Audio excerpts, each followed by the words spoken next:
பழகிய தோஷத்துக்காக வேண்டாத விருப்பமா பேசுபவர்களிடம் சற்று தள்ளியே இருங்கள். அவர்கள் முகம் கொடுத்து கூட பேச மாட்டார்கள். அவர்களுக்கு காரியமாக வேண்டுமென்றால் உங்களிடம் அன்பாக பேசி காரியத்தை முடித்து கொள்வார்கள். உங்கள் தேவைக்கு அவர்களை அழைக்கும் போது நான் கொஞ்சம் பிஸியாக இருக்கிறேன், முயற்சி செய்கிறேன், பார்க்கிறேன் என்று வேண்டாத விருப்பமா சொல்லுவார்கள். நீங்கள் செய்கின்ற சிறு தவறை கூட ஊதி பெரியதாக்குவார்கள். எவரிடம் ஜாக்கிரதையாக இருங்கள். உங்களை பற்றி மற்றவர்களிடம் குறை கூறிக்கொண்டே இருப்பார்கள். 2 நாட்கள் பேசாமல் இருந்து பாருங்கள். உங்களை வெறுப்பவர் விமர்சிக்க மாட்டார், பெரியதாக கண்டு கொள்ள மாட்டார். வெற்றியோ அல்லது பாராட்டோ இங்கு யாருக்கும் எளிதில் கிடைத்து விடுவதில்லை. அதற்காக அவர்கள் கடினமாக உழைத்திருக்க வேண்டும். நம் மீது பொறாமை கொள்பவர்கள் நம் வளர்ச்சியை பார்த்து அதிர்ஷ்டமாகவே கருதுவார்கள். நமக்கு கிடைத்த நல்லவைகள் அனைத்தும் எளிதில் கிடைத்தவை என்பது இவர்களது எண்ணம். நமது தோல்விகள் கண்டு முதலில் ரசிப்பவர்கள் இவர்கள்தான். இவர்களை கண்டு கொண்டு சண்டையிடுவதால் நமக்கு எந்த ஒரு பயனும் இல்லை. கண்டு கொண்டு விலகி இருந்தால் நம் உணர்வுகளை தப்பித்து கொள்ளும். வாழ்க்கை என்பது வாழ்வதில்தான் உள்ளது. பிறரை பற்றிய சிந்தித்து அது கிடைக்கவில்லை, இது கிடைக்கவில்லை, இவரை போல் நாம் வாழவில்லை என்று வீணாக்காமல் நமது வாழ்க்கையை கவனத்தை திருப்பினால் நமக்கு மனநிறைவு கிடைக்கும். வாழ்க்கை என்பது வாழ்வதற்கே. அதை அர்த்தமாகவும் இனிமையாகவும் வாழ்வது நம் கையில்தான் உள்ளது. நம்மை குறை சொல்பவர்களை பார்த்து கண் கலங்காமல் அவர்களிடம் இருந்து ஒதுங்கியே இருங்கள். வாழ்க்கையில் ஒரு நாள் நிச்சயம் ஜெயிப்பாய். உங்கள் வாழ்க்கையில் நீங்கள் வெற்றி பெற உங்கள் உழைப்பை மட்டும் நம்புங்கள். மற்றவர்களை எதிர்பார்த்து உங்கள் வாழ்க்கை இல்லை என்பதை புரிந்து கொள். உன் தந்தைக்கும் தாய்க்கும் நீ கொடுக்கும் மிகப்பெரிய பரிசே நீ வெற்றி பெறுவதுதான். நீங்கள் தேடும்போது நான் கிடைக்கவில்லை என்றால் நான் இருக்கும்போது நீங்கள் என்னை கண்டு கொள்ளவில்லை என்று அர்த்தம். யாரையும் காயப்படுத்தாமல் யாரிடமும் காயப்படாமல் இருக்க வேண்டும் என்றால் தனிமையே சிறந்தது. உன் சொற்களை கேட்டு சிலருடைய உள்ளம் வேதனை அடைகிறது என்றால் அமைதியாக இருக்க பழகு. நல் வாழ்க்கைக்கு அதுவே அழகு.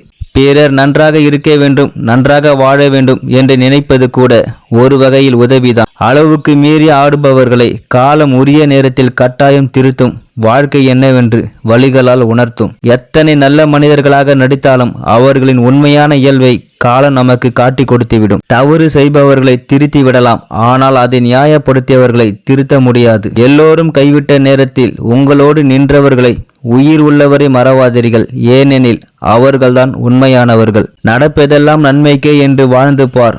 ஆறுதல் சொல்ல ஆளே தேவையில்லை. வாழ்க்கை பாடங்கள் யாரும் தேடி போய் கற்றுக்கொள்ள தேவையில்லை. நம்மை சுற்றி உள்ளவர்களை கற்றுக் கொடுத்து விடுவார்கள். வழிதான் சற்று அதிகமாக இருக்கும். வாழ்க்கையில் நமக்கான நேரம் ஒரு நாள் வரும். அதுவரை பொறுத்து கொண்டு ஓடிக்கொண்டே இரு. பசித்த போது கிடைக்காத உணவும் பதறிய போது உதவாத உறவும் தேவையில்லை. வாழ்க்கையில் நம்பிக்கை துரோகம் செய்தவரை மன்னிக்கவும் கூடாது, மறக்கவும் கூடாது. எது வந்தாலும் ஏற்றுக்கொள், எது போனாலும் விட்டுவிடு. ஏனெனில் இந்த உலகில் எதுவும் நிரந்தரமில்லை. படைப்பு கற்றுத் தருவதை விட சில உறவுகளின் நடிப்பு சிறப்பாக கற்றுக் கொடுக்கிறது வாழ்க்கையை. எல்லாம் சரியாகிவிடும் என்பது நம்பிக்கை, எல்லாம் சரி செய்து விடலாம் என்பது தன்னம்பிக்கை, எல்லாம் சரி செய்துதான் ஆக வேண்டும் என்பதுதான் வாழ்க்கை. எல்லோருடைய வேஷமும் ஒரு நாள் களையும். அப்போது சிறப்பான செய்கைகள் நம் கண்முன்னே தெரியும். காத்திரு. உங்களை நேரடியாக எதிர்க்க தைரியம் இல்லாதவர்கள் பயன்படுத்தும் ஒரே ஆயுதம் உங்களை பற்றி மற்றவரிடம் பொய் சொல்வதுதான். வாழ்க்கை ஒரு நிமிடத்தில் மாறுமா என்று தெரியவில்லை, ஆனால் ஒரு நிமிடத்தில் எடுக்கும் முடிவுதான் வாழ்க்கையை மாற்றிவிடும். அலட்சியப்படுத்தும் இடத்தில் அன்புக்காக ஏங்கி அவமானப்பட்டு நிற்காது. அன்பு பெரியதும் என்றாலும் தன்மானம் அதைவிட பெரியது. காலம் போடும் கணக்கை இறைவனை தவிர யாராலும் மாற்ற முடியாது. அதனால் நல்லதே நினை, நல்லதே செய், மற்றதை இறைவன் பார்த்து கொள்வான். மனம் உடைந்து சிந்தும் கண்ணீர் துளிகளுக்கு மதிப்பு மிக அதிகம். அதை மனிதர்களிடம் காட்டுவதை விட நீ வணங்கும் இறைவனிடம் காட்டிவிடு. கடவுளை நேரில் பார்த்ததில்லை என்று சொல்லாதீர்கள். உங்கள் கஷ்டத்தில் உதவும் கருணை உள்ளம் கொண்ட அனைவரும் கடவுளே. பேசி சாதிப்பதை விட அமைதியாக இருந்து சாதியுங்கள். உங்கள் அமைதி யாரையும் உங்கள் அருகில் வர பயம்பொருத்தும். வன்முறையை கண்டு அமைதியாக இருப்பது ஒரு வகை வன்முறையே.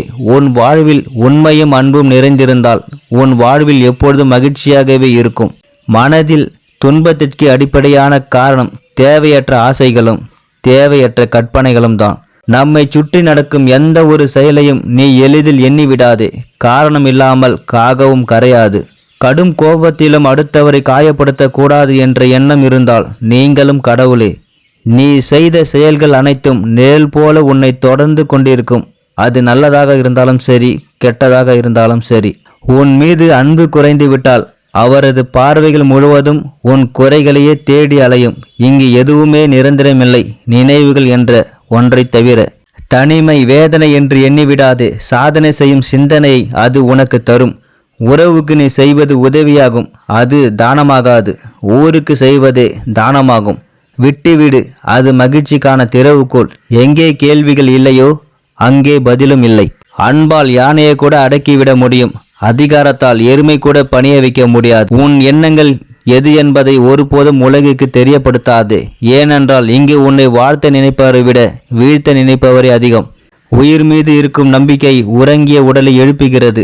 சாத்தியமான அனைத்தின் மீது நீ நம்பிக்கை வை. நடக்கும் விருப்பு வெறுப்பு அற்றவனின் மனதில் அமைதி எப்பொழுதும் நிறைந்திருக்கும். எதையும் நீ தேடி போகாதே. தகுதி இருந்தால் அது உன்னை தேடி வரும். குழம்பிக் கொண்டே இருந்தால் விதி உன் வாழ்க்கையை புரட்டி போட்டு கொண்டேதான் இருக்கும்.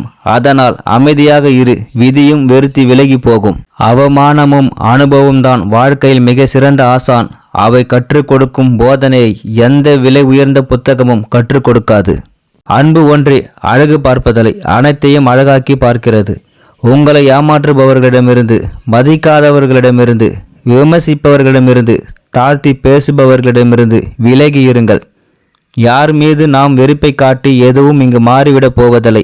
அமைதியாக கடந்து போவோம். நடப்பது நடக்கட்டும். இருப்பவன் கொடுத்து வாழ வேண்டும், இல்லாதவனே கெடுத்து வாழக்கூடாது. அழகும் எல்லோர் மீதும் பரிதாபப்படுவதும் ஒரு விதமான பலவீனமே. போலிகள் யார் என்று உனக்கு தெரியாமலே போய்விடும். இந்த உலகில் நமக்கென யார் இருக்கிறார்கள் என்று யோசிப்பதை விட நம்மை நம்பி யார் இருக்கிறார்கள் என்று யோசியுங்கள். வாழ்க்கை மாறும். எதுவும் நிரந்தரமில்லாத இந்த உலகில் உங்கள் கவலைகள் மட்டும் எப்படி நிரந்தரமாக இருக்க முடியும்? ஒரு தீபத்தில் இருந்து 1000 தீபங்கள் ஏற்றினாலும் அதன் ஒளி குறைவதில்லை. உன் அன்பை பிறருடன் பகிராத நாள் அது என்றும் குறைவதில்லை. தன்னைத்தானே சரி செய்து கொள்ள முயலுங்கள். அதைவிட சிறந்த மாற்றம் வேறொன்றுமில்லை. உங்கள் வெற்றி தோல்வியை முடிவு செய்வது குரு பெயர்ச்சியோ சனி பெயர்ச்சியோ அல்ல, உங்கள் முயற்சியும் பயிற்சியும் தான். அழும் பெண்களை கோழை என்று கூறுவதற்கு முன்னால் அழ வைத்தவர்கள் துரோகிகள் என தெரிந்து கொள்ள வேண்டும். உன்னை தள்ளிவிட 1000 கைகள் வரும், ஆனால் உன்னை தாங்கி பிடித்து கொள்ள ஒரே ஒரு கைதான். அது உன் தன்னம்பிக்கை மட்டுமே. பிறருக்கு கொடுக்கும் நிலை உன்னிடம் இல்லை என்றாலும் பிறரை கெடுக்கும் எண்ணம் ஒருபோதும் உனக்கு இருக்கக்கூடாது. நல்ல குணம் கொண்ட ஒருவன் யாரையும் தரம் தாழ்த்தி விமர்சிப்பதில்லை. அதுபோல தரம் கெட்ட ஒருவனது கண்ணுக்கு யாரும் நல்லவராக தெரிவதில்லை. எல்லா இடங்களிலும் நேர்மையாக இருப்பவன் பணத்தை விட பகையை வேகமாக சம்பாதிக்கிறான்.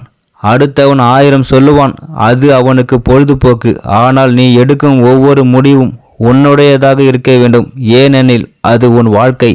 உன்னுடைய கனவு பெரியதாக இருக்கும்போது உனது உழைப்பு கனவை விட பெரியதாக இருக்க வேண்டும். மகிழ்ச்சியை விட மறதிதான் தேவைப்படுகிறது நிம்மதியாக வாழ்வதற்கு. இன்று நாம் கடந்து செல்லும் கடினமான பாதை நாளை நாம் பெறப்போகும் வலுவான வெற்றியின் ஆரம்பம். சண்டை போட்டுவிட்டு மறுநாள் எதுவும் நடக்காது போல் பேசும் அன்பு கிடைத்தால் வாழ்க்கை சொர்க்கமே. என்னுடைய அனுபவத்தில் நான் சொல்கிறேன், நன்றாக கேட்டுக்கொள்ளுங்கள், அமைதியாக இருங்கள் என்று உங்களை அவமானம் செய்தவர்கள் ஒரு நாள் உங்களை தேடி வந்து உதவி கேட்கும் காலமும் நேரமும் வரும். அவமானத்தை அனுபவமாக எடுத்துக்கொள்ளுங்கள். அவமானப்படுத்தப்பட்ட ஒருவன் இல்லை என்றால் நமக்கு தன்மானம் என்று ஒன்று தெரிந்திருக்காது. மற்றவர்களை பாவம் என்று நினைப்பவர் நிலைமைதான் பாவமாக மாறிவிடுகிறது. கடற்கரை அருகில் இருந்தாலும் வறண்ட நாவுக்கு கடல் நீர் உதவாது. சில உறவுகளும் அப்படித்தான். பொறுமை ஒருபோதும் தோற்பதில்லை, பொறாமை ஒருபோதும் ஜெயிப்பதில்லை. உங்களை கோபப்படுத்தும் எந்த ஒரு நபரும் உங்கள் எஜமானாக மாறுகிறார்.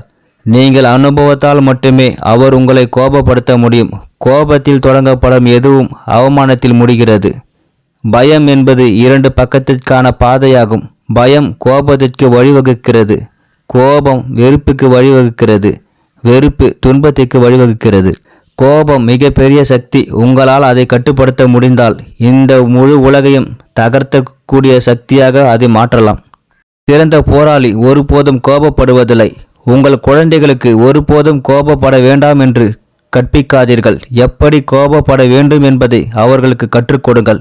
ஒரே நேரத்தில் கோபப்படுவதும் சிரிப்பதும் உங்களால் சாத்தியமற்றது. கோபமும் சிரிப்பும் ஒன்றுக்கொன்று வேறுபட்டது. மேலும் இரண்டில் ஒன்றை தேர்வு செய்யும் அதிகாரம் உங்களுக்கு உள்ளது. கோபம் இருந்தால் மட்டுமே வெளியில் எதிரி இருக்க முடியும்.